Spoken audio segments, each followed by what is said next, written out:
ಕೋಟಿ ಕೋಟಿ ಗಳಿಸಿದವಗೂ ಕಾಯಲ್ಲೈತೆ, ಇನ್ನು ಗಳಿಸಬೇಕಂದವನ ಬುದ್ಧಿ ಕೆಟ್ಟೈತೆ. ಇದು ಹೋಟೆಲ್ದಾಗಿನ ಊಟ, ಬಿಟ್ಟ ಹೋಗಬೇಕು ಇಲ್ಲಿ ಪ್ಲೇಟ. ಎಷ್ಟಿದ್ದರೂ ಇಲ್ಲೇ ಬಿಟ್ಟ ಹೋಗಬೇಕು ಮಾಡಿ ಊಟ. ಒಯ್ಯಕ ಬಿಡುವುದಿಲ್ಲ ಹೋಟೆಲ್ ಮಾಲೀಕ.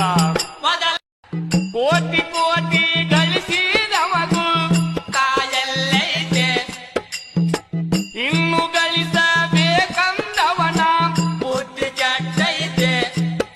ಇದು ಹೋಟೆಲ್ದಾಗಿನ ಊಟ, ಬಿಟ್ಟ ಹೋಗಬೇಕು ಇಲ್ಲಿ ಪ್ಲೇಟ. ಎಷ್ಟಿದ್ದರೂ ಇಲ್ಲೇ ಬಿಟ್ಟ ಹೋಗಬೇಕು ಮಾಡಿ ಊಟ.